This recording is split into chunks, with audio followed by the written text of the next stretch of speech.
Assalamualaikum warahmatullahi wabarakatuh. Om Swastiastu, Namo Buddhaya, dan salam kebajikan.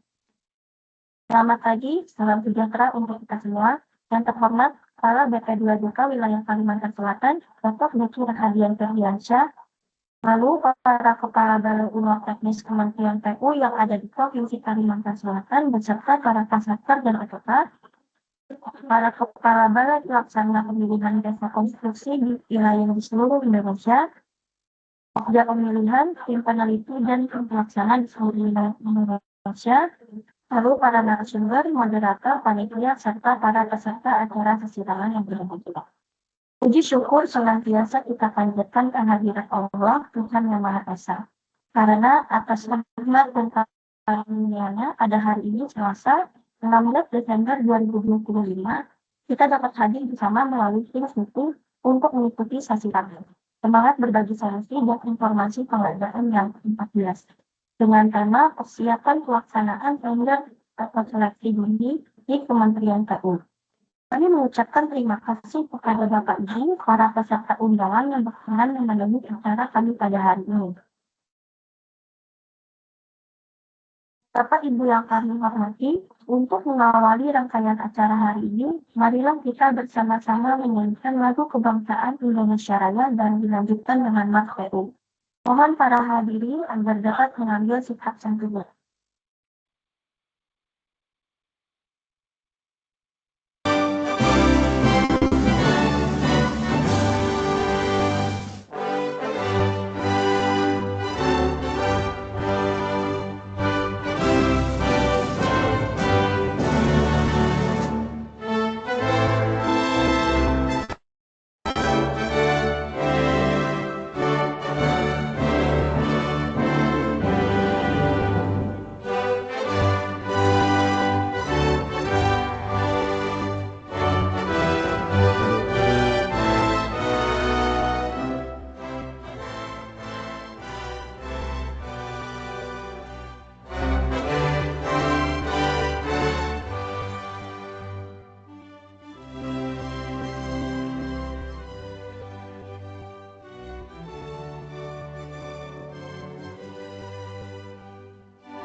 segala limpahan rahmat dari Allah Subhanahu wa Ta'ala, dan untuk memohon agar acara ini dapat terselenggara dengan lancar. Marilah kita bersama-sama memanjatkan doa. Dan dalam hal ini kita dipimpin oleh Bapak dan Kurniawan Islam. Kepada Bapak kami persilahkan. Assalamualaikum warahmatullahi wabarakatuh. Selamat pagi Bapak Ibu dan lihat. Sebelum kita memulai doa, izinkan saya menyimpulkan doa secara Islam, dan bagi hadirin agama lain, kami persilakan untuk menyesuaikan menurut keyakinan masing-masing. Bismillahirrahmanirrahim. Allah Tuhan Maha pada pagi hari ini kami berkumpul dalam rangka mengikuti kegiatan kesilangan ke-14 ini. Kami memohon kepadamu, limpahkanlah rahmat dan ridho-Mu atas kegiatan ini. Berikanlah kelancaran dari awal hingga akhir acara. Jauhkanlah kami dari segala halangan dan rintangan. Jadikanlah ilmu yang kami dapatkan bermanfaat, membawa kebaikan bagi diri kami, instansi kami, dan masyarakat luas. Ya Allah, Tuhan yang Maha Mendengar, ampunilah segala kesalahan kami, kedua orang tua kami, para pemimpin kami, dan semua orang yang telah berjasa dalam kehidupan kami. Padamulah kami memohon mendengarkan segala usaha kami. Kabulkanlah doa yang permohonan kami. Karena hati musik dunia sana, wafil akhirat hasanah, wa qina adzabannar. Alhamdulillahirabbil alamin. Assalamualaikum warahmatullahi wabarakatuh.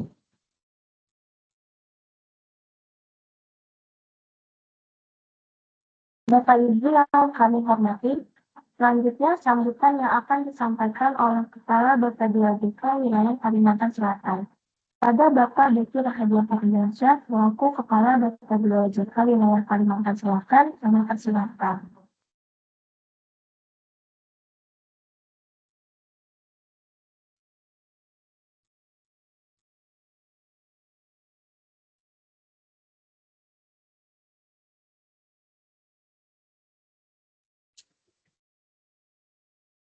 Halo, Assalamualaikum warahmatullahi wabarakatuh. Selamat pagi Bapak Ibu sekalian. Mohon izin ya, ini double Zoom.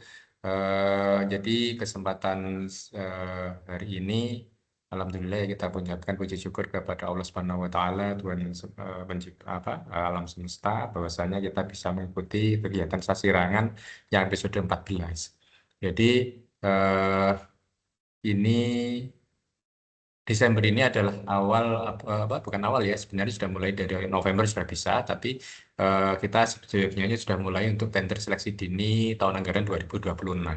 Nah, sehubungan dengan itu kami mengundang seluruh mitra kerja kami di BP2JK wilayah di UPT KPU di wilayah Kalimantan Selatan ya khususnya, dan juga mungkin bagi teman-teman dari BP2JK lain yang berkenan hadir untuk mengikuti sasirangan pada pagi hari ini.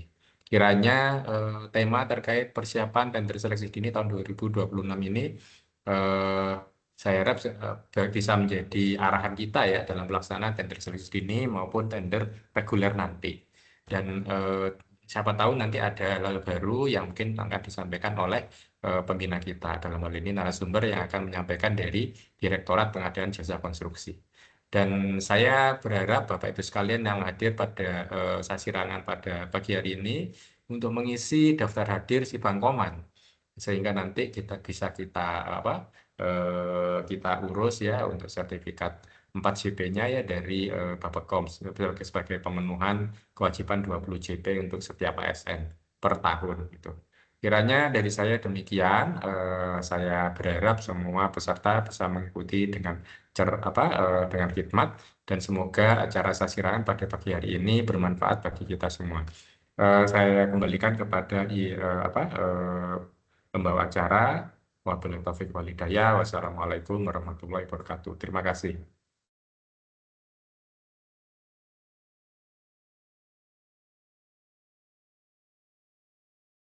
Bapak Ibu yang kami hormati, rangkaian acara selanjutnya memasuki acara ini akan kita ikuti bersama paparan dari narasumber Bapak Andri Novitan, Eskom Pembeli. Adapun pada sesi ini akan dipandu oleh Ibu Tania Alamina Oko, selaku moderator. Kepada Bapak kami persilahkan. Terima kasih. Assalamualaikum warahmatullahi wabarakatuh. Selamat pagi kepada ibu sekalian. Terima kasih atas kehadiran Bapak Ibu dalam forum Katirangan 14 dengan tema persiapan pelaksanaan tender atau seleksi dini di Kementerian Pekerjaan Umum. Sebelumnya, izinkan saya Tania Valentina dari 22 Desa Wilayah Kalimantan Selatan untuk memandu jalannya sesi materi dan diskusi pada pagi ini. Bapak Ibu sekalian, narasumber kita pada kesempatan ini adalah Bapak Andi Nursihat SE Eskom SPUS yang saat ini menjabat sebagai pengelola pengadaan barang atau jasa individual pada kegiatan pengadaan jasa tersebut. Bapak Andi memiliki pendidikan pendidikan di bidang manajemen dan informasi serta berpengalaman sebagai anggota Kapolri pada tahun 2022 yang menangani berbagai kasus pengadaan jasa konstruksi serta eh, juga barang jasa lainnya. Pada titik ini, beliau akan berbagi pemahaman terkait kegiatan pelaksanaan tender dan seleksi. Untuk itu, waktu dan tempat kami persilakan kepada Bapak Andi untuk menyampaikan materinya. Silakan Bapak. Baik, terima kasih Ibu Tania. Sebelumnya saya izin untuk share screen ya. Silakan Bapak.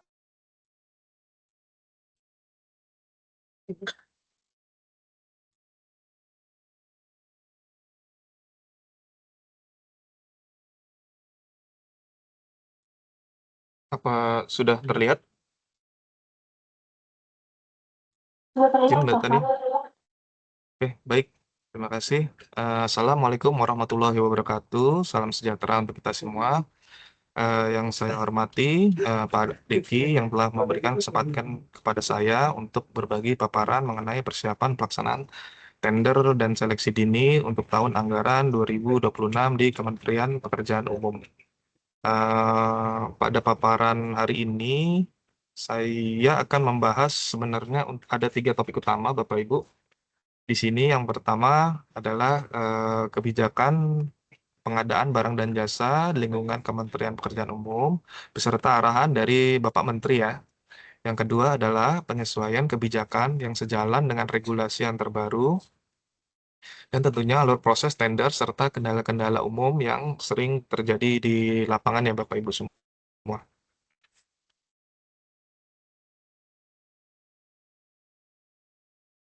Yang pertama di sini ada bagian yang pertama kebijakan pengadaan barang dan jasa di Kementerian Pekerjaan Umum. Oke. Bapak Ibu semua bisa melihat di sini merupakan dasar hukum dan regulasi framework yang ada di Kementerian Pekerjaan Umum. Kerangka hukum pengadaan barang dan jasa di Kementerian Pekerjaan Umum dibangun atas fondasi regulasi yang sudah cukup komprehensif dan berlapis, sebagaimana instrumen strategis untuk percepatan pembangunan infrastruktur, pengadaan barang dan jasa diatur melalui beberapa undang-undang dan peraturan pemerintah yang saling terkait dan saling melengkapi ya Bapak Ibu. Pertama-tama di sini kita memiliki undang-undang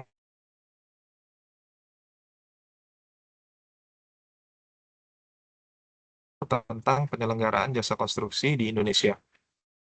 Kemudian, undang-undang ini diperkuat dengan Undang-Undang Nomor 11 Tahun 2020 tentang Cipta Kerja yang menghadirkan beberapa perubahan dan penyederhanaan prosedur dalam ekosistem usaha konstruksi nasional. Selanjutnya, di tingkat peraturan pemerintah, kita memiliki peraturan pemerintah nomor 22 tahun 2020 tentang peraturan pelaksanaan Undang-Undang nomor 2 tahun 2017 tentang jasa konstruksi, yang kemudian mengalami perubahan melalui peraturan pemerintah nomor 14 tahun 2021. Kedua peraturan pemerintah ini menjadi payung hukum utama bagi regulasi yang lebih lanjut di tingkat kementerian. Dari peraturan pemerintah tersebut, kemudian Kementerian PUPR juga mengeluarkan beberapa peraturan menteri beserta turunannya yang spesifik untuk implementasi di lingkungan Kementerian PU ini sendiri. Yang pertama, di sini ada peraturan Menteri PUPR nomor 7 tahun 2021 yang mengatur tentang sumber daya mutu penyelenggaraan konstruksi. Kemudian selanjutnya ada Peraturan Menteri PUPR Nomor 8 Tahun 2021 tentang penilaian ahli kegiatan bangunan ya Bapak Ibu, yang menjadi acuan dalam penentu kualifikasi penilai. Yang ketiga ada Peraturan Menteri PUPR Nomor 9 Tahun 2021 tentang pedoman konstruksi berkelanjutan yang menekankan aspek keberlanjutan lingkungan dalam setiap proyek konstruksi kita.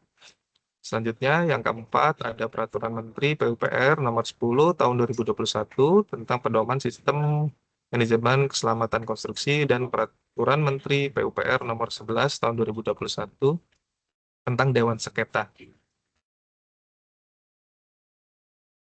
Oke, selain itu juga tentang pengadaan barang dan jasa, ada Peraturan Presiden Nomor 16 Tahun 2018 tentang pengadaan barang atau jasa pemerintah yang telah sempat mengalami beberapa perubahan ya Bapak Ibu, termasuk yang terbaru 6 Tahun 2025. Perpres ini memberikan kerangka hukum tentang bagaimana setiap Halo. Assalamualaikum. Waalaikumsalam, Pak Asad.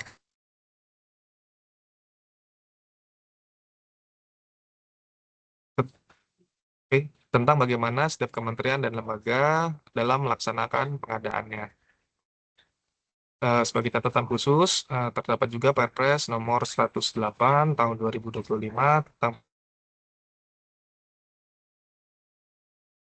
bangunan di Papua yang memberikan kekhususan bagi proyek-proyek infrastruktur di wilayah Papua.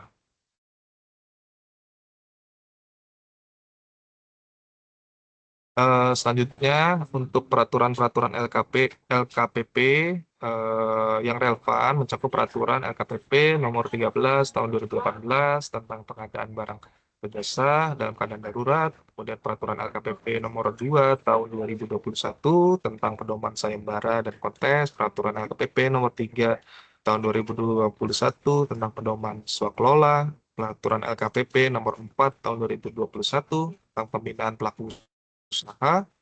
Kemudian ada juga peraturan LKPP Nomor 5 Tahun 2021 tentang pedoman pengadaan barang atau jasa yang dikecualikan. Dan beberapa peraturan lain yang ada di sini di LKPP serta turunannya.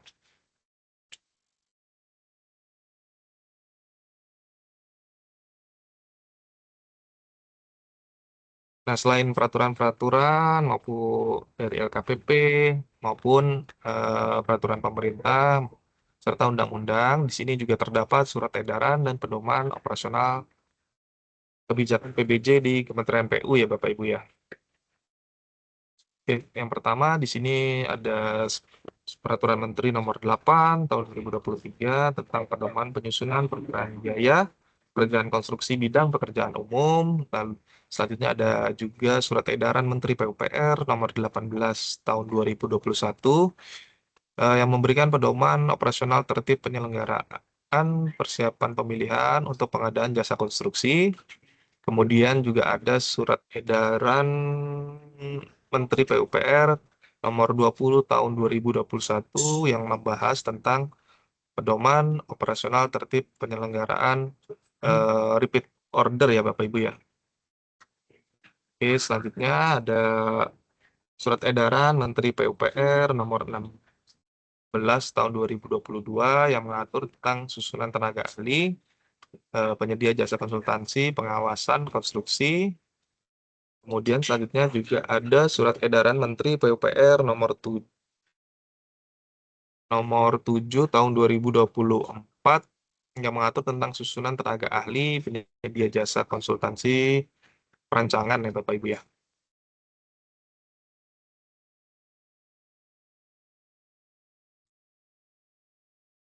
Nah, di sini ada surat arahan dari Pak Menteri tanggal 21 November tahun 2025 yang berisi arahan strategis kepada seluruh pejabat pimpinan tinggi dan kepala-kepala satuan kerja di lingkungan Kementerian Pekerjaan Umum ya Bapak Ibu.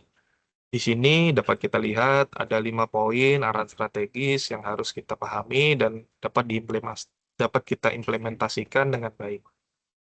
Poin pertama adalah bahwa proses pemilihan penyedia barang dan jasa untuk tahun anggaran 2026 agar segera dilaksanakan.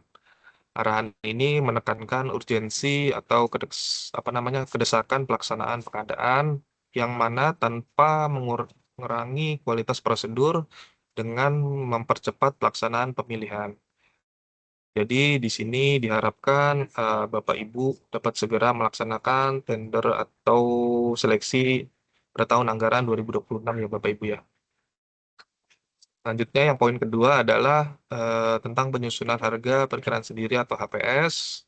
Di sini arahan Pak Menteri menekankan bahwa penyusunan HPS harus dilakukan melalui sistem informasi harga perkiraan sendiri terintegrasi atau yang dikenal dengan singkatan SIPASTI dengan menggunakan harga satuan pokok yang bersumber dari harga pasar. Ini merupakan sebuah evolusi yang signifikan ya Bapak Ibu ya. Karena sebelumnya kita sering menggunakan berbagai sumber data yang masih belum terstandarisasi. Untuk yang poin ketiga adalah tentang klausul kondisional dalam dokumen pemilihan penyedia barang dan jasa dalam penyusunan dokumen pemilihan. Jadi Bapak Menteri mengarahkan agar dicantumkan dalam ketentuan yang menyebutkan bahwa apabila alokasi dalam dokumen anggaran DIPA tahun anggaran 2026 yang telah disahkan itu tidak tersedia atau tidak mencukupi, maka proses pengadaan barang dan jasa dapat dibatalkan dan kepada calon penyedia barang dan jasa tidak akan diberikan ganti rugi dalam bentuk apapun. Untuk klausul ini merupakan sangat penting ya Bapak Ibu ya untuk memberikan jaminan hukum dan perlindungan bagi kita sendiri di Kementerian PU mengingat ketidakpastian adanya alokasi anggaran pada tahap awal perencanaan Bapak Ibu. Untuk selanjutnya adalah poin keempat tentang timing penerbitan SPPBJ ya dan penandatanganan kontrak. Jadi di sini Pak Menteri mengarahkan agar SPPBJ dan penandatanganan kontrak dilakukan setelah DIPA tahun anggaran 2026 terbit Bapak Ibu.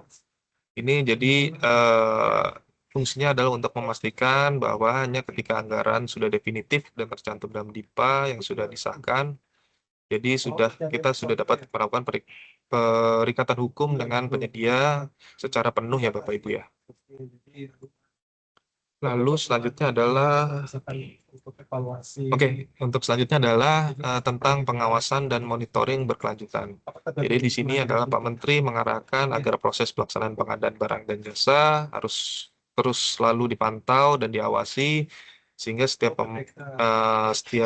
pemegang kepentingan tetap memegang prinsip-prinsip pengadaan yang efisien, efektif, transparan, terbuka, bersaing, adil, dan tidak diskriminatif, serta akuntabel. Ibu. Jadi intinya adalah arahan ini menekankan bahwa percepatan tidak boleh mengorbankan kualitas prosedur dan integritas para pemangku kepentingan ya Bapak Ibu ya.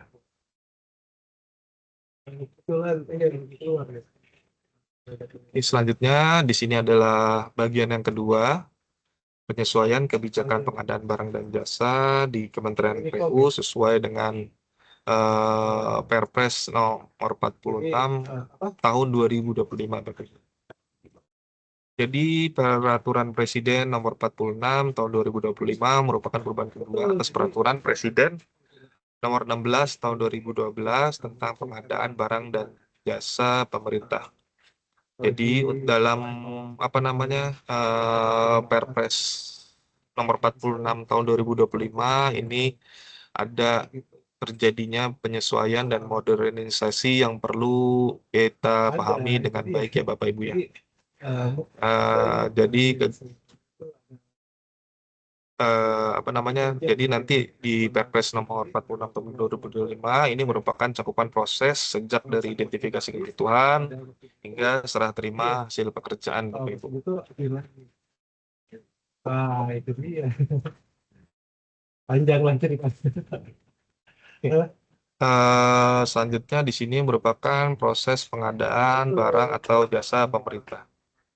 Jadi di sini pada Perpres nomor 46 tahun 2025 teridentifikasi terdapat 7 tahapan utama dalam proses pengadaan barang dan jasa pemerintah.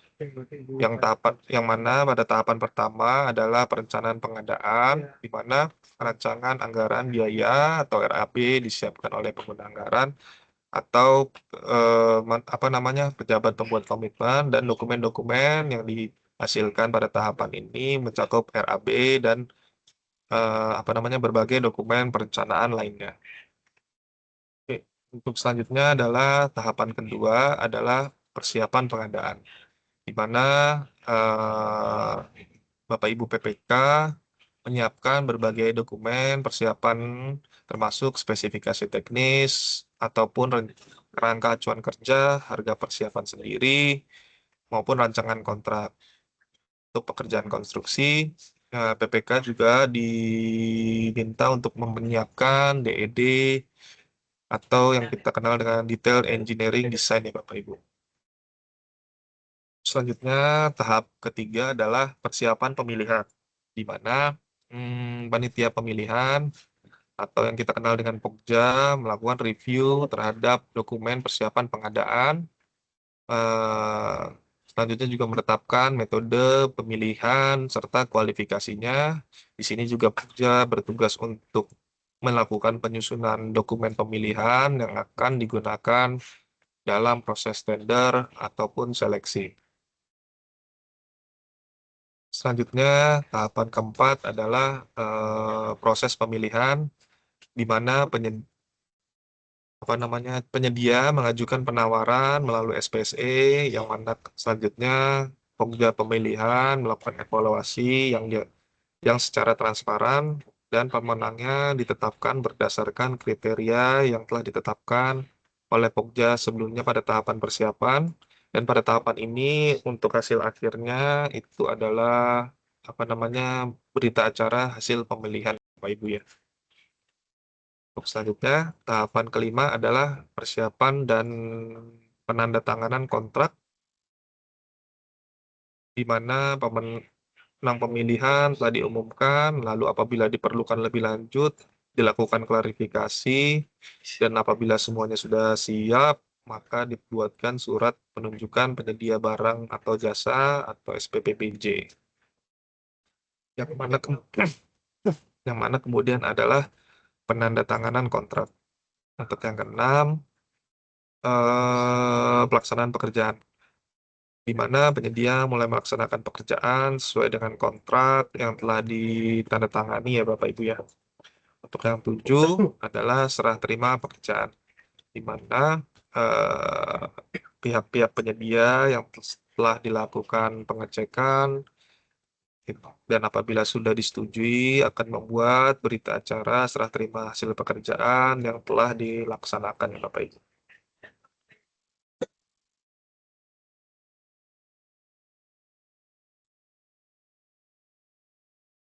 Selanjutnya di sini tugas dan tanggung jawab PPK ya Bapak Ibu dalam persiapan pengadaan. Untuk pada tahapan persiapan pengadaan ini, pejabat pembuat komitmen atau yang bisa disebut PPK memiliki tanggung jawab yang cukup signifikan. Yang pertama adalah PPK harus melakukan review dan menetapkan spesifikasi teknis atau kerangka acuan kerja yang jelas, terukur, dan sesuai dengan kebutuhan saat ini. Dokumen ini tentunya juga harus melalui proses validasi internal yang cukup ketat ya Bapak Ibu ya. Terus yang kedua adalah PPK harus melakukan penyusunan dan penetapan harga perkiraan sendiri yang sudah cukup fair dan akurat. Dan seperti yang sudah kita bahas sebelumnya, untuk HPS disusun dengan menggunakan pasti yang mana berbasis harga pasar yang real dan terverifikasi Bapak Ibu. Untuk yang ketiga, PPK juga bertugas untuk melakukan penyusunan dan menetapkan rancangan kontrak yang mencakup seluruh klausul yang diperlukan untuk melindungi pekerjaan supaya pekerjaan tersebut berjalan lancar serta memastikan kepastian hukum baik itu bagi PPK itu sendiri maupun bagi penyedia. Lalu selanjutnya yang keempat adalah apa namanya? Ini untuk pekerjaan konstruksi PPK harus melakukan penetapan detail engineering design atau DED yang sudah memiliki standar kualitas dan sudah melalui proses review ya Bapak Ibu ya. Yang kelima juga tugas PPK harus melakukan penetapan tentang uang muka, jaminan uang muka, jaminan pelaksanaan, jaminan pemeliharaan, sertifikat garansi, dan penyesuaian harga sesuai dengan karakteristik pekerjaan.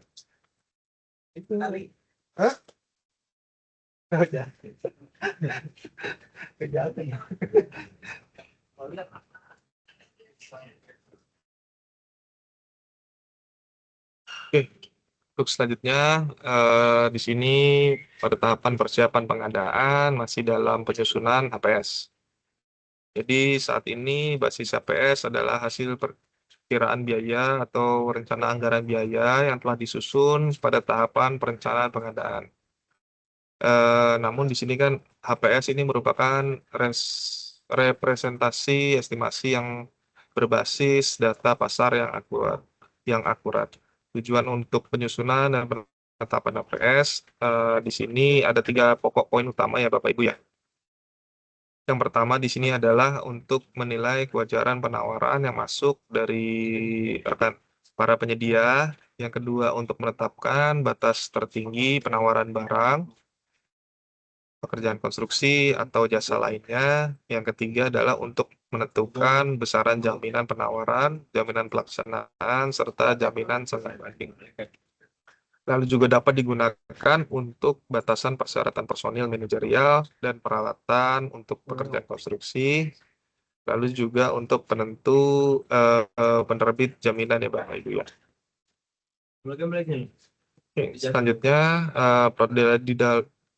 di dalam proses penyusunan HPS mencakup terdapat beberapa input penting ya Bapak Ibu. Yang pertama adalah pagu anggaran yang tercantum dalam LIPA atau rencana kerja. Yang kedua adalah di sini ada hasil perkiraan biaya atau rencana anggaran biaya yang telah disusun pada tahap perencanaan pengadaan. Terus selanjutnya adalah hasil review perkiraan biaya atau RAB yang telah memperhitungkan biaya tidak langsung, keuntungan, dan PPN yang mana telah disetujui oleh pejabat pimpinan tertinggi media untuk pekerjaan konstruksi yang lebih dari 100 miliar dan untuk konsultansi konstruksi yang lebih besar dari 10 miliar. Di dalam melakukan penyusunan HPS ini, tentunya PPK dapat meminta masukan dari tim ahli atau tenaga ahli yang memiliki keahlian terhadap karakteristik pekerjaan tersebut. Penggunaan pasti merupakan perintah dari Pak Menteri dalam surat arahannya, dan sistem ini juga telah menyediakan katalog harga satuan pokok yang merupakan sumber dari harga pasar yang telah dikompilasi dari berbagai basis data regional dan terus diupdate secara berkala.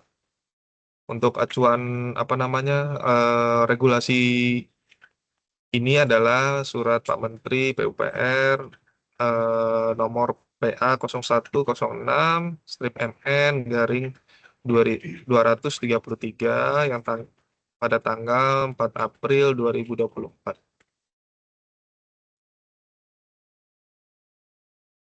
Di sini dapat kita lihat juga ada peraturan-peraturan lainnya terkait penyusunan perkiraan biaya, kemudian juga ada surat edaran tentang penyusunan perkiraan biaya pekerjaan konstruksi maupun detail teknis penyusunannya.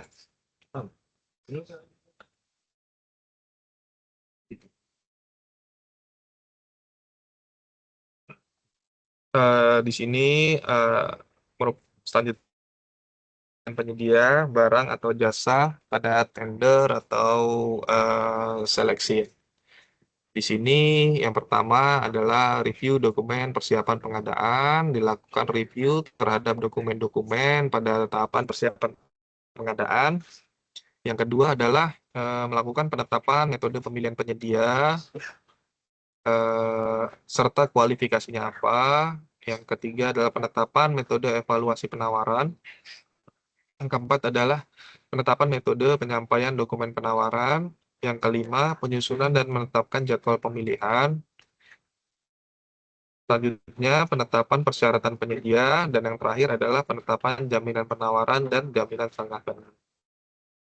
Jadi di sini fungsi terhadap review PPK, Pokja, dan Timlak adalah memastikan spesifikasi teknis ataupun KK sesuai dengan kebutuhan dan ketersediaan anggaran.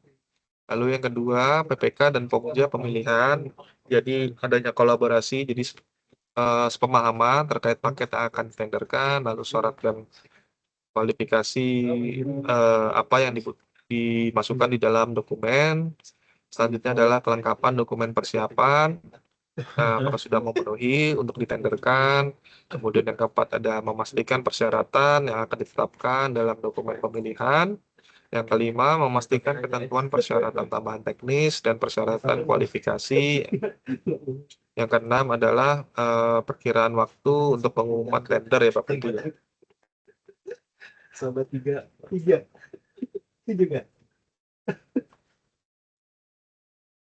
Jadi di sini secara garis besar ada beberapa hal yang dalam persiapan pengadaan perlu dilakukan review. Yang pertama adalah spesifikasi teknis ataupun KK, ketentuan PPK, baik itu gambar ataupun DED. Yang kedua adalah harga perkiraan sendiri atau HPS. Jadi di sini PPK harus menunjukkan sumber data dan informasi tentang harga satuan pokok yang bersumber dari harga pasar ya Bapak Ibu, disertai dengan bukti dukung survei pasar untuk setiap mata pembayarannya Bapak Ibu. Selanjutnya adalah rancangan kontrak. Di sini rancangan kontrak baik SSUK maupun SSKK. Lalu dokumen anggaran belanja DIPA atau RKKL, apakah sudah dilakukan pengecekan, sudah ditetapkan atau belum. Lalu 5, ID paket RUP, apakah sudah ada atau belum. Lalu waktu penggunaan barang dan jasanya, jadi di sini diharapkan sudah ada estimasinya, lalu dilakukan pengecekannya terhadap jadwal pelaksanaan pemilihannya.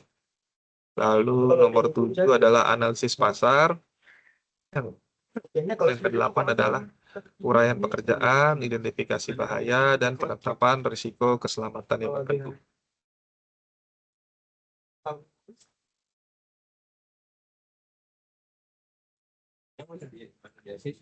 Kalau paketnya nggak ada, terus tendernya nggak ada.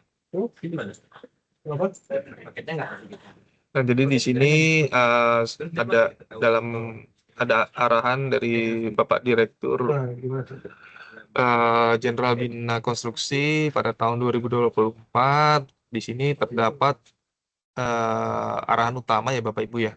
Jadi seluruh item atau pembayaran dalam HPS harus dilakukan review oleh Pokja Pemilihan dan tim pelaksana PP2JK atau TPPJK. Yang nomor 2 adalah PPK menunjukkan sumber data atau informasi harga satuan pokok yang bersumber dari harga pasar disertai dengan bukti dukung. Yang ketiga, apabila PPK tidak dapat menunjukkan bukti dukung survei harga pasar, maka proses tender tidak dapat dilanjutkan atau tidak dapat diproses.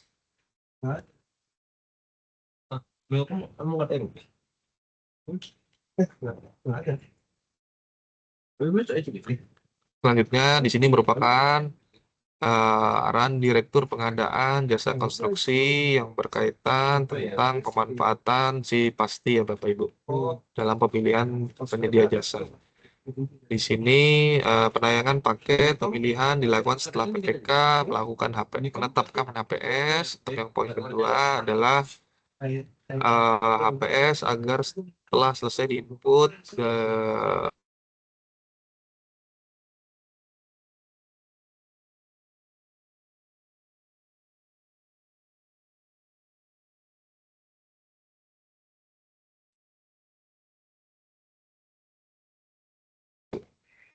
Jadi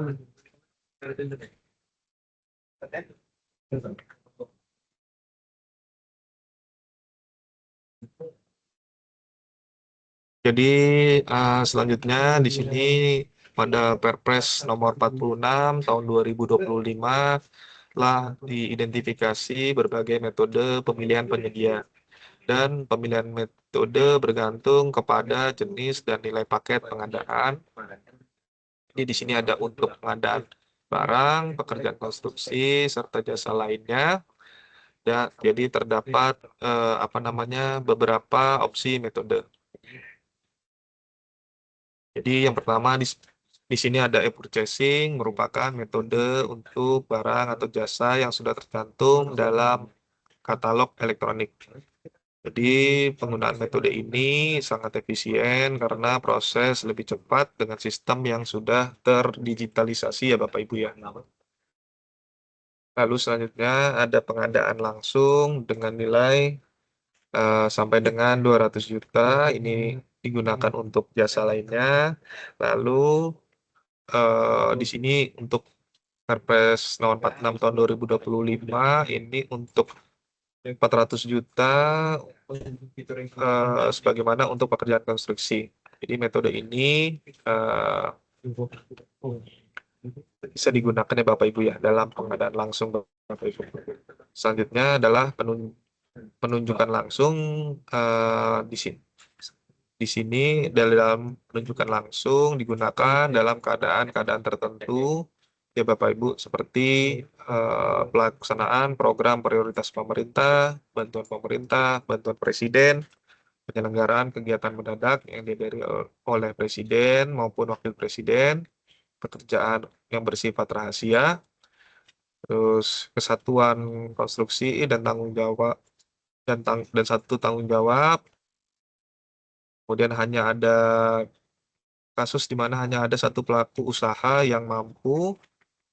Kemudian selanjutnya adalah pengadaan dan penyaluran benih unggul. Selanjutnya adalah pekerjaan untuk mendukung masyarakat berpenghasilan rendah, hak paten, putusan kontrak, tender ulang yang gagal, dan repeat order, Bapak Ibu. Serta di sini masih ada yang lainnya, Bapak Ibu ya. Lalu selanjutnya di sini ada tender cepat, yang mana spesifikasi, volume, dan pekerjaan sudah dapat ditentukan secara rinci. Kemudian selanjutnya penyedia jasa yang telah terkualifikasi dalam sistem informasi kinerja penyedia atau SIKAP. Yang ketiga, di sini penetapan pemenang berdasarkan harga terendah ya Bapak Ibu. Yang selanjutnya adalah tender. Jadi tender ini merupakan metode pemilihan yang dilaksanakan dalam hal tidak dapat menggunakan metode pemilihan penyedia lainnya. Ini adalah metode yang paling umum untuk paket dengan nilai yang lebih besar ya Bapak Ibu ya.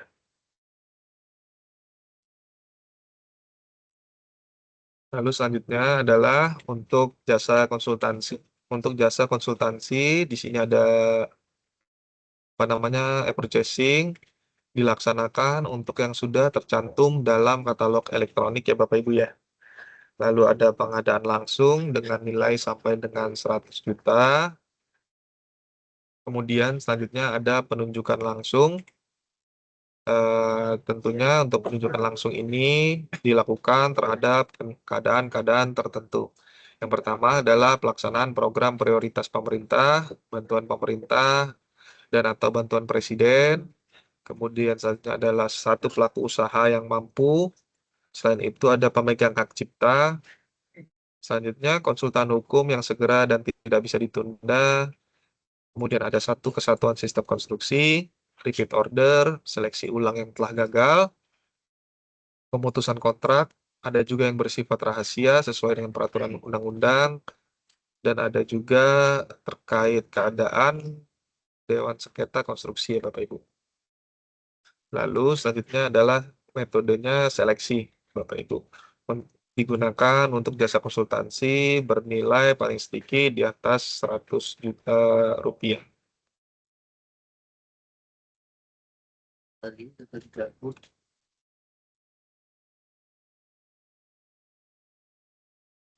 selanjutnya adalah penetapan metode kualifikasi ya Bapak Ibu ya.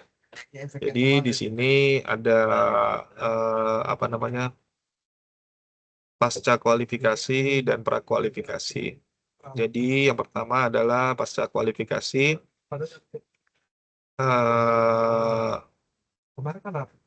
Di mana evaluasi kualifikasi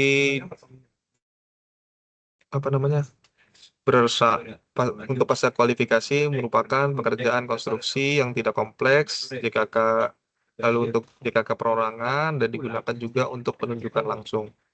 Untuk prakualifikasi ini digunakan untuk pekerjaan konstruksi yang kompleks, kemudian untuk JKK badan usaha.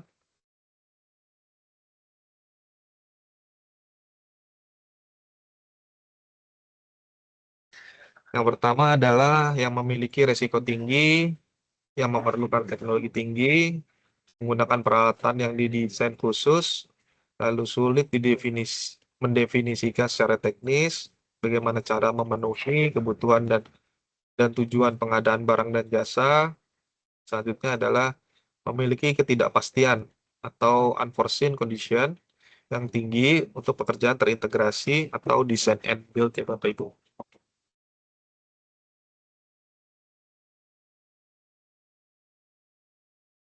Oke, selanjutnya di sini adalah metode penyampaian dokumen penawaran. Metode penyampaian dokumen penawaran di sini ada dua macam. Yang pertama ada metode satu file dan yang kedua ada metode dua file. Untuk metode satu file digunakan untuk tender dengan metode evaluasi. Biasanya menggunakan harga evaluasi harga terendah, tender cepat, dan pengadaan langsung ya Bapak Ibu, dan penunjukan langsung. Jadi dalam metode ini penyedia menyampaikan semua dokumen penawaran, administrasi, teknis, dan harga dalam apa namanya satu paket ya Bapak Ibu. Yang kedua adalah metode dua file yang digunakan untuk tender dengan metode evaluasi harga terendah, ambang batas untuk pekerjaan konstruksi yang kompleks ya Bapak Ibu. Jadi selanjutnya tender dengan metode sistem nilai digunakan untuk pekerjaan terintegrasi design and build serta seleksi untuk jasa konsultansi konstruksi baik badan usaha maupun perorangan. Jadi dalam metode ini penyedia menyampaikan dokumen administrasi teknis dalam file pertama, sedangkan dokumen untuk penawaran harga disimpan dalam file yang terpisah dan hanya dibuka pada saat evaluasi penawaran harga yang pembukaan dan evaluasi penawaran harga.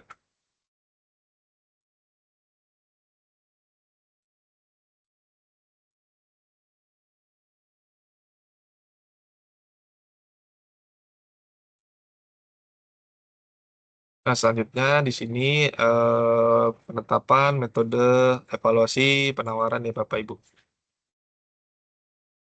Jadi di sini untuk metode evaluasi penawaran yang mana sesuai dengan Perpres 46 tahun 2025 ini memberikan beberapa opsi tergantung pada jenis paketnya. Untuk pekerjaan konstruksi yang tidak kompleks, yes, ini menggunakan harga terendah, yaitu penawaran dengan harga terendah yang memenuhi semua persyaratan administrasi, teknis, dan kualifikasi. Jadi metode ini menggunakan sistem gugur di mana evaluasi dilakukan secara bertahap dan penawaran yang tidak memenuhi persyaratan tertentu akan gugur. Oke, itu Bapak Ibu. Lalu selanjutnya untuk pekerjaan konstruksi yang kompleks, ini seperti yang sudah pada slide sebelumnya menggunakan dua file, yaitu menggunakan metode evaluasi harga terendah dengan ambang batas ya Bapak Ibu ya.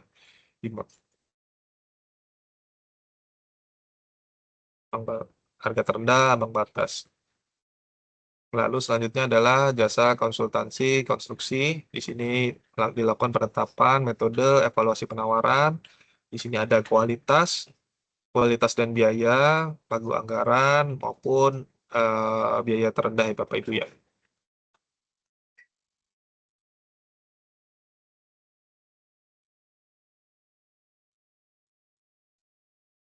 Oke, Bapak Ibu.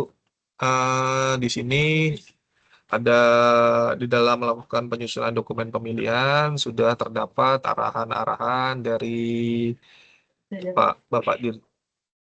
Pak Dirjen kita yang seperti pada tanggal 30 Oktober 2025 perihal penyampaian model dokumen pemilihan terkait penunjukan langsung di Kementerian Pekerjaan Umum. Lalu di sini juga sudah ada tender cepat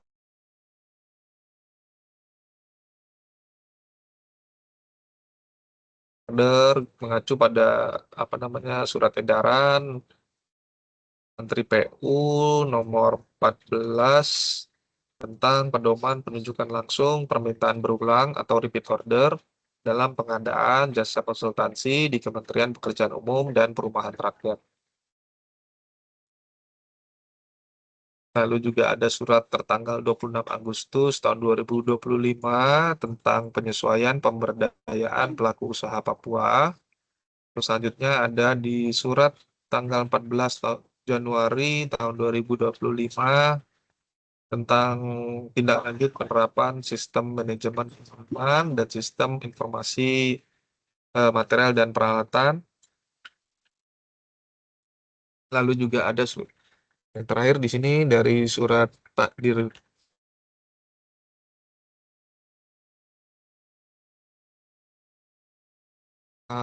konfirmasi di dalam penetapan paket PEKI ya.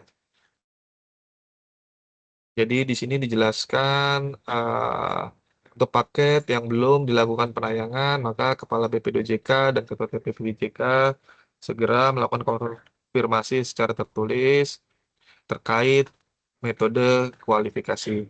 Ya.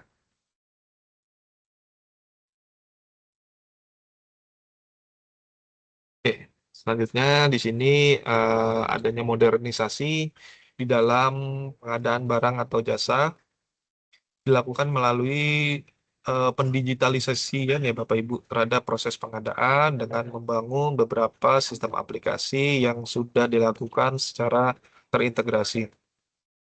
Tujuannya apa Bapak Ibu? Jadi tujuan dari modernisasi ini adalah untuk meningkatkan efektivitas dan efisiensi di dalam melaksanakan tender maupun seleksi di dalam pengadaan barang dan jasa. Jadi diharapkannya dengan adanya digitalisasi dapat mengurangi waktu proses, selanjutnya meningkatkan transparansi dan mengurangi ruang untuk subjektivitas Bapak Ibu. Jadi sehingga proses pengadaan menjadi lebih objektif ya Bapak Ibu. Baik, berikutnya dapat kita lihat di sini merupakan suatu ekosistem dari sistem informasi jasa konstruksi. Jadi untuk mencapai tujuan modernisasi ini, Kementerian Pekerjaan Umum telah mengembangkan dan terus mengembangkan beberapa sistem informasi yang saling terintegrasi. Jadi di sini dapat kita lihat, kita coba untuk lihat satu-satu ya Bapak Ibu ya. Yang pertama di sini ada Sipasti. Jadi Sipasti ini atau bisa dibilang untuk sistem informasi harga perkiraan sendiri terintegrasi. Jadi Sipasti itu apa? Adalah sistem yang menyimpan dan mengelola data harga satuan pokok untuk berbagai item pekerjaan konstruksi. Sistem ini dilengkapi dengan katalog harga satuan yang terus diperbarui secara berkala berdasarkan data pasar regional. Jadi Sipasti menyediakan fitur perhitungan HPS yang secara otomatis berdasarkan inputan dari PPK tentang volume maupun jenis pekerjaan. Jadi dengan menggunakan Sipasti, penyusunan HPS diharapkan menjadi lebih transparan, lebih terstandarisasi, dan berbasis data yang akurat, Bapak Ibu. Selanjutnya adalah simpan atau sistem informasi pengalaman. Simpan adalah sistem yang mencatat dan mengelola data pengalaman kerja dari berbagai pelaku usaha konstruksi, tenaga manajerial, dan tenaga ahli. Sistem ini memungkinkan untuk melakukan verifikasi pengalaman, sehingga tujuan utamanya adalah mengurangi risiko klaim pengalaman yang tidak akurat.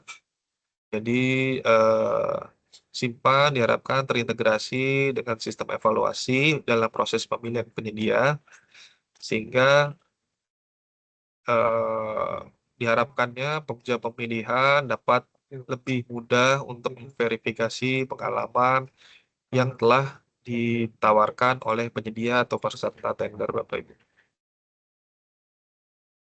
Lalu selanjutnya ada SIMPK atau Sistem Informasi Material dan Peralatan Konstruksi.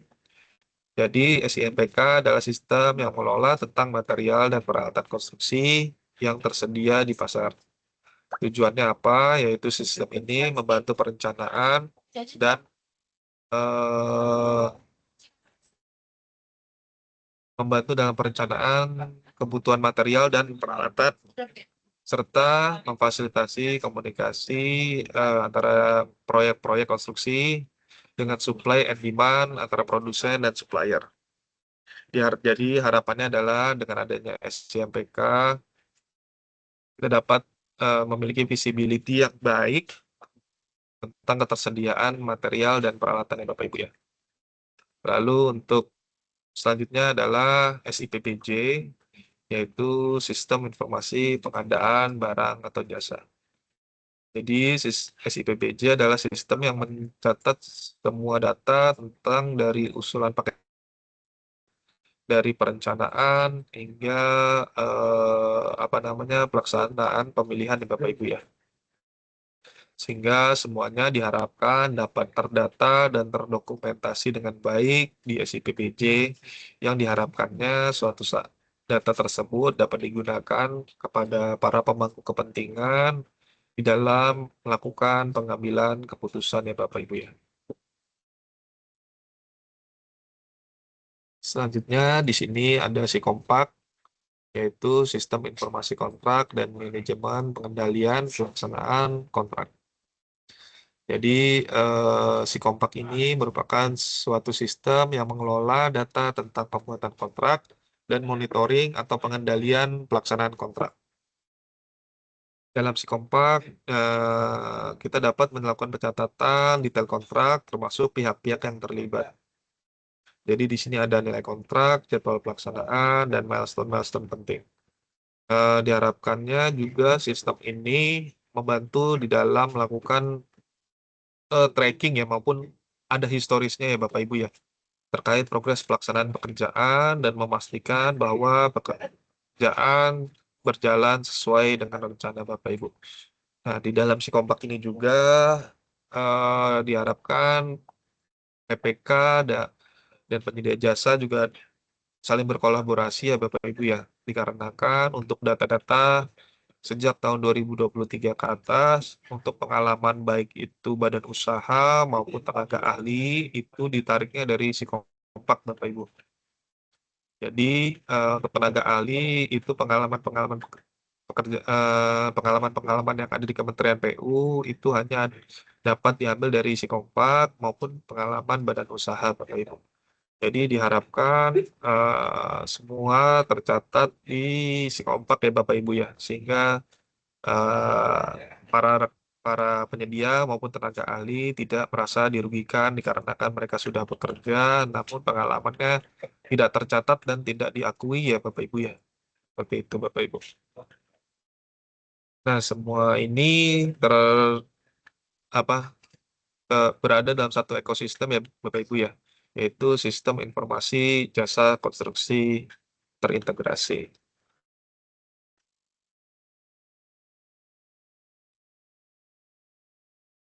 Oke, selanjutnya di sini alur proses dan kendala umum yang sering terjadi ya Bapak Ibu ya. Oke, di sini ada alur proses pada tender atau seleksi dini ya Bapak Ibu ya. Yang pertama adalah layakan sirup. Di sini PPK memastikan readiness kriteria dan telah menetapkan dokumen persiapan pengadaan, lalu membuat paket di SPSE, lalu juga untuk mengusulkan paket yang ditenderkan melalui SIPBJ ya Bapak Ibu ya. Nah, setelah dilakukan pengusulan, para KTU dari BPDOJK melakukan pemeriksaan kelengkapan usulan tender atau seleksi, dilakukan seperti daftar simak ya Bapak Ibu ya, dilakukan pengecekan. Apabila ternyata masih belum lengkap, diharapkannya PPK dapat segera melakukan lengkapi ya Bapak Ibu terkait kelengkapan usulan tender ataupun seleksinya ini. Lalu selanjutnya adalah dari Kepala BPDOJK ataupun TPBJK ya Bapak Ibu ya, menetapkan Pokja pemilihan dan menerbitkan SK Pokja pemilihan. Lalu selanjutnya adalah di sini setelah SK Pokja pemilihan melakukan review terhadap usulan dokumen tender ataupun dokumen pemilihan ya Bapak Ibu ya. Jadi usulan-usulannya dilakukan review terkait dokumen-dokumen persiapan pengadaan yang ada di PPK. Pokja dan PPK diharapkan dapat melakukan kolaborasi yang bersinergi untuk saling melakukan cross-check ya terkait dokumen-dokumen persiapan pengadaan yang telah PPK usulkan. Nah, apabila sudah dirasa sudah sesuai, Pokja pemilihan melakukan penyusunan dokumen pemilihan yang kemudian selanjutnya dokumen pemilihan tersebut dan dokumen persiapan pengadaan dilakukan review juga oleh tim pelaksana.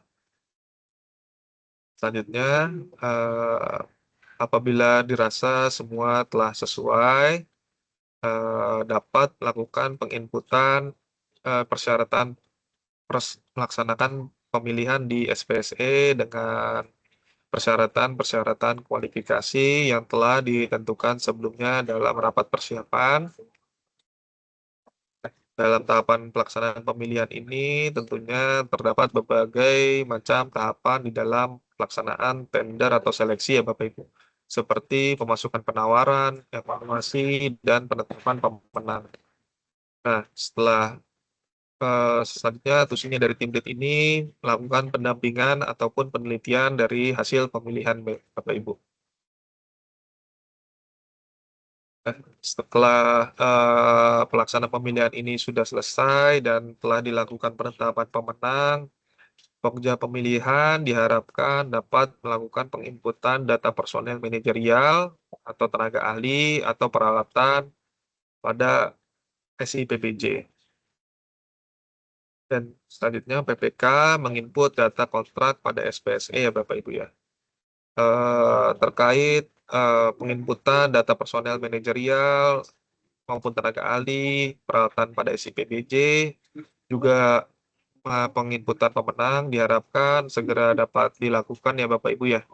Setelah pelaksanaan pemilihan ini dilakukan, takutnya kemungkinan akan terlupa yang mana kemudian pada pelaksanaan kerjaannya di Sikompak, kalau ini masih belum diinput, paketnya tidak akan bisa ditarik ke Sikompak ya Bapak Ibu ya. Jadi apabila nanti ada pergantian personil, PPK tidak dapat melakukan perubahan personil yang belum diinput oleh Pokja ya Bapak Ibu ya. Jadi diharapkan rekan-rekan Pokja apabila telah melakukan telah selesai dalam melaksanakan pemilihan dapat segera untuk memproses dalam menginput personel manajerial, tenaga ahli, peralatan ataupun peralatan pada SIPBJ ya Bapak Ibu ya. Lalu selanjutnya di sini ada poin-poin readiness kriteria yang perlu kita pahami. Untuk readiness kriteria di sini dapat kita lihat di sini terkait kesiapan lahan, dokumen AMDAL, UKL, UPL, feasibility study, kemudian dokumen pendukung paket tahun jamak, identifikasi dan alokasi risiko. Selanjutnya pada pekerjaan tunggal di sini ada apa namanya spesifikasi teknis atau DED, HPS, TOKI, kemudian ada rancangan kontrak. Selanjutnya juga di sini pekerjaan terintegrasi, design and build. Di sini terdapat apa namanya rancangan awal ya Bapak Ibu ya terkait basic design. Di sini ada data geologis, referensi data tanah terdekat, lingkup pekerjaan, kriteria atau standar pekerjaan, identifikasi dan alokasi risiko proyek, dan kebutuhan lahan, gambar dasar, tematik, dan lainnya.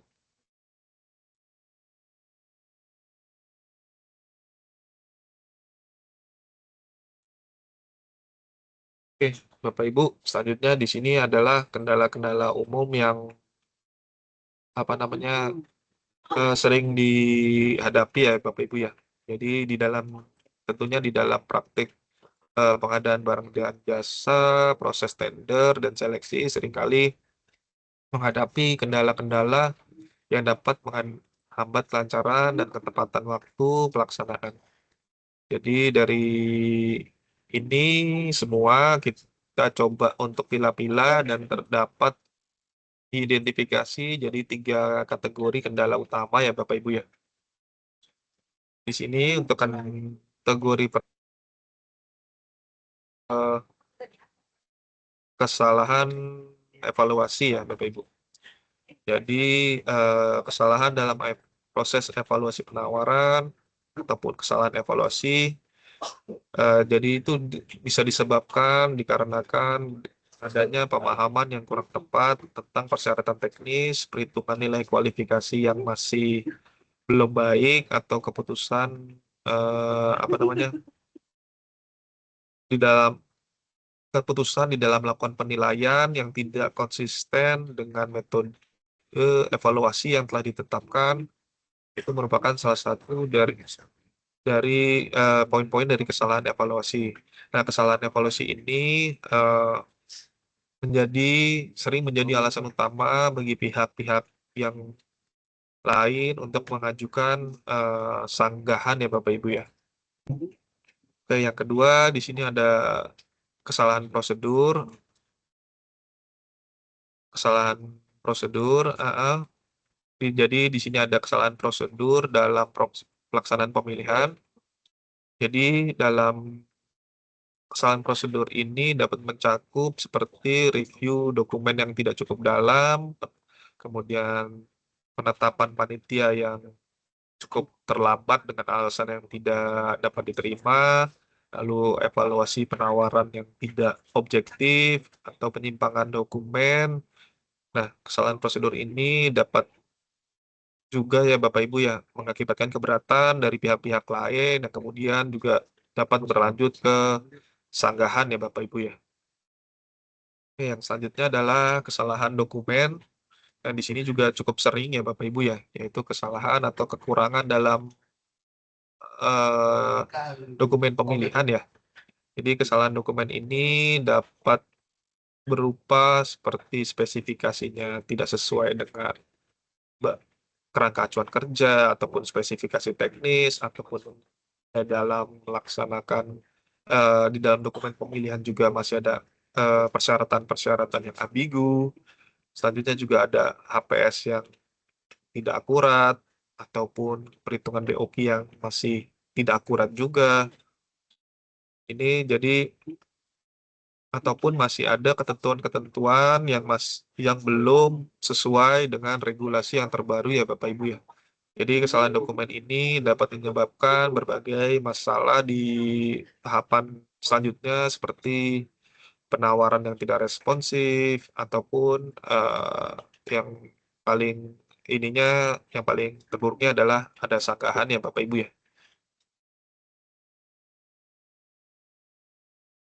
Oke, selanjutnya adalah di sini ada dampak dan tindak lanjutnya. Jadi untuk tindak lanjutnya di sini bisa dapat dilakukan evaluasi ulang ataupun pemasukan penawaran ulang, tender atau seleksi ulang, kemudian apa atau ada penghentian proses tender atau seleksi. Jadi di sini juga ada dampaknya seperti inefisiensi waktu dan biaya, keterlambatan memulai pekerjaan, serta output yang tidak tercapai ya Bapak Ibu ya.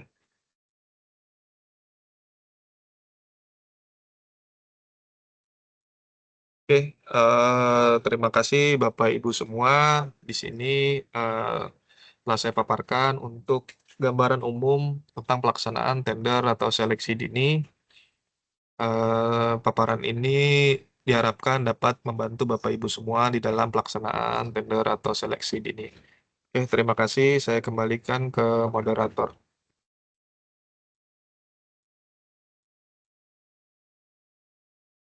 Terima kasih banyak Bapak atas paparan yang sudah Anda sebagai pengemudi. Saat itu pelaksanaan kita melakukan diskusi dan kemudian yang akan ditanamkan golong di pertama perempuan. Bapak Ibu sekalian, Bapak Anda kita akan jaga sebagai pembina jasa pemeriksaan media pada sisi kelas dan pengadaan jasa penghasil. Selanjutnya kami persilakan bagi Bapak atau Ibu peserta yang ingin bertanya dapat langsung menyampaikan melalui chat atau mengirimkan SMS ke kolom chat.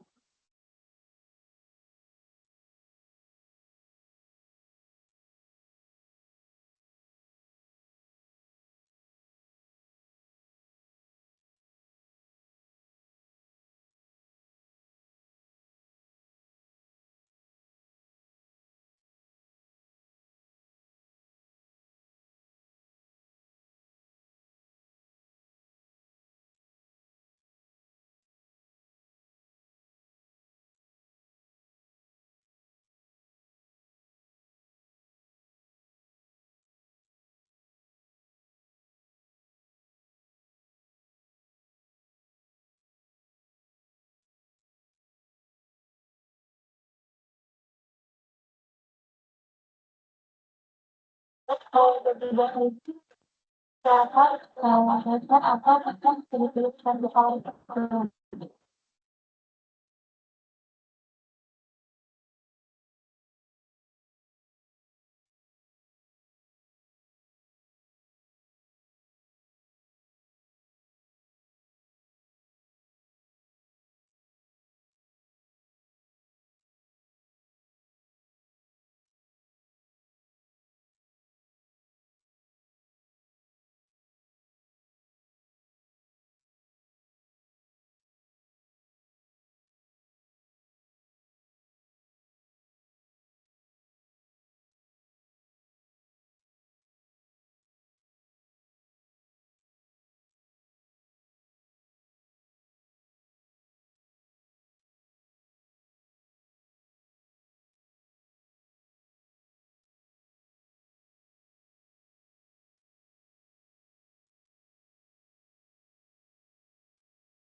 Bertanya langsung aja tapi ke pertanyaan di kolom chat.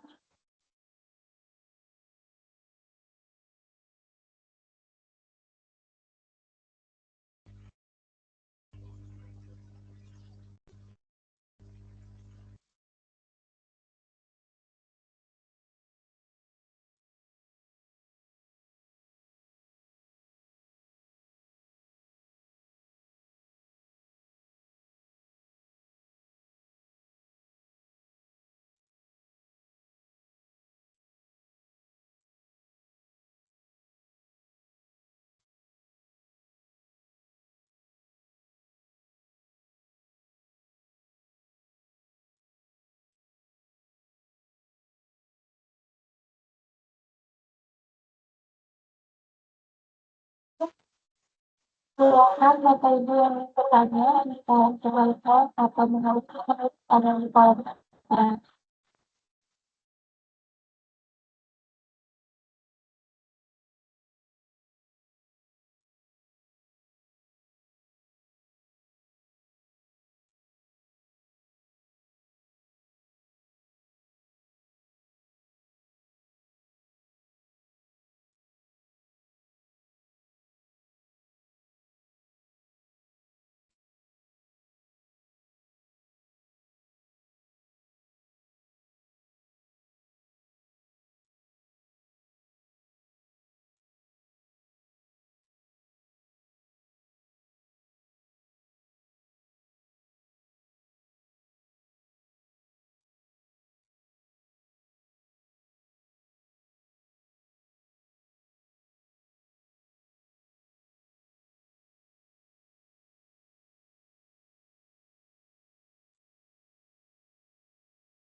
Sangat lebih atau sampai pukul 7:55 maka tidak ada yang bertanya. Bertanya silakan lihat akan pertanyaan apa itu.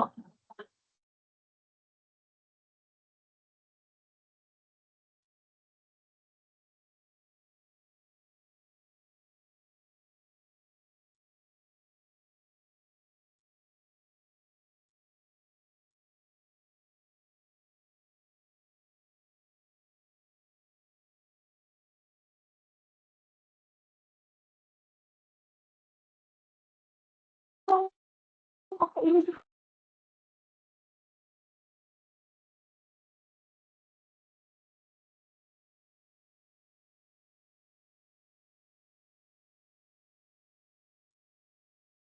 ini berbeda dengan kita tunggu sampai pukul 10:55 ya. Tidak ada yang bertanya mungkin nanti langsung buka tutup saja. Jadi yang mau bertanya silakan atau bertanya di kolom chat.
Izin data Anda dan juga data Anda di kolom chat ada yang bertanya mengenai untuk pengadaan barang yang bersumber PHLN seperti apa Pak? Mohon izin melalui chat karena ini sedang bermasalah.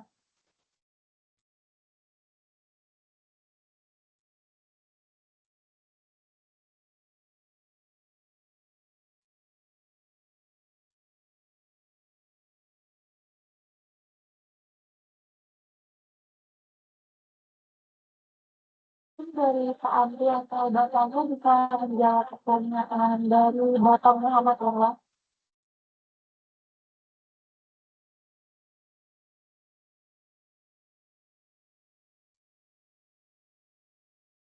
Eh, ya izin bantu menjawab ya, moderator.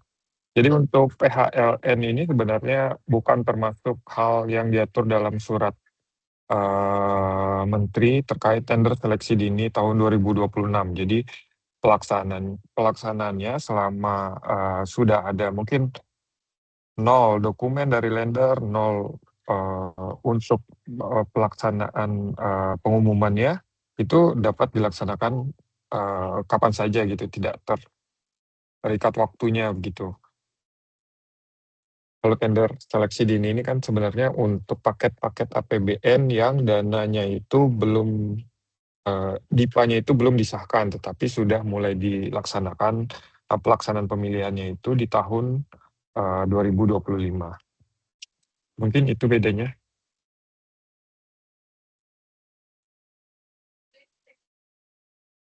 Terima kasih Bapak Angga untuk Bapak kedua.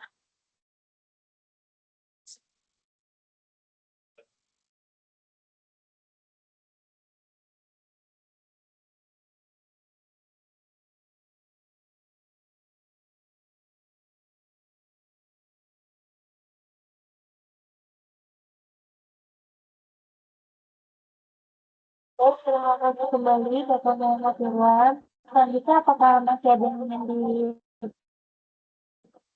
ditanyakan?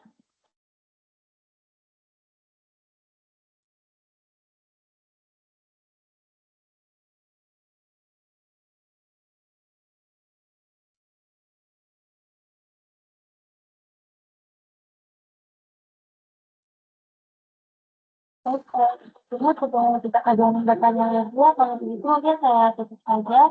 Terima kasih yang sudah bertanya, dan juga terima kasih kepada tangga yang sudah menjawab pertanyaannya. Saya sebagai moderator mengucapkan terima kasih kepada Bapak Amri Nur Ihsan atas pemaparan materinya, serta kepada Bapak Angga Wahyu Pratama atas jawabannya yang sudah diberikan. Terima kasih juga kepada peserta atas partisipasi aktifnya. Dengan demikian, sesi materi dan diskusi persilangan 14 kami cukupkan. Dan selanjutnya saya kembalikan kepada MC. Wassalamualaikum warahmatullahi wabarakatuh.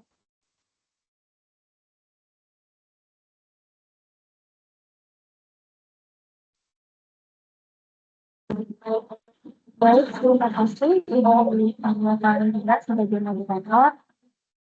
Dan telah kita simak bersama paparan dan diskusi terkait persiapan pelaksanaan tender seleksi dini oleh narasumber kita.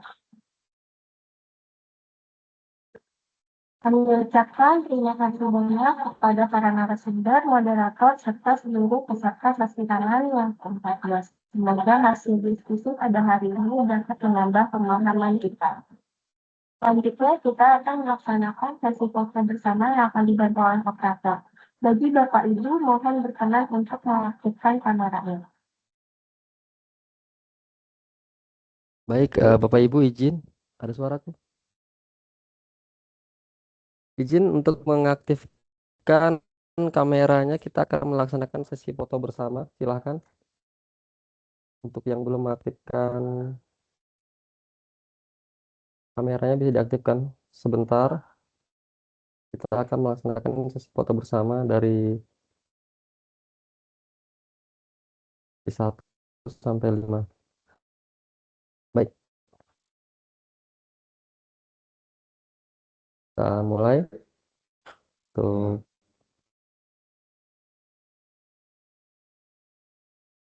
Yang pertama, 1, 2, 3.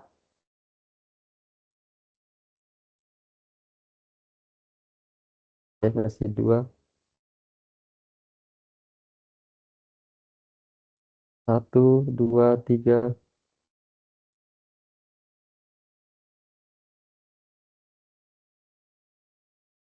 Sesi 3. 1, 2, 3.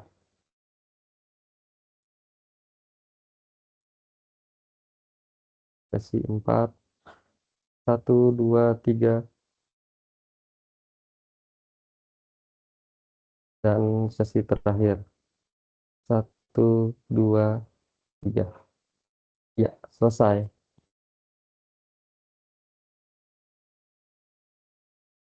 Terima kasih. Selanjutnya kami mohon kesediaan Bapak atau Ibu untuk dapat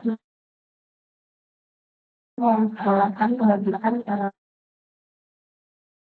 Dengan selesainya acara pertama hari ini, maka berlanjut juga tugasnya selaku pemandu acara. Kami atas nama panitia mengucapkan terima kasih banyak kepada Bapak Ibu, para peserta undangan yang telah memperkenalkan acara ini. Kami mewakili seluruh panitia penyelenggara memohon maaf apabila tidak sempurnakan dalam penyelenggaraan acara hari ini. Kami akhiri, wassalamualaikum warahmatullahi wabarakatuh. Ya, salam sejahtera untuk kita semua dan sampai jumpa pada kesempatan yang lain.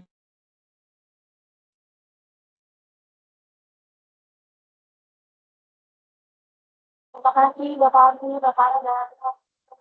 Terima kasih Bapak Ibu semua. Terima kasih Jin Liv ya. Terima kasih.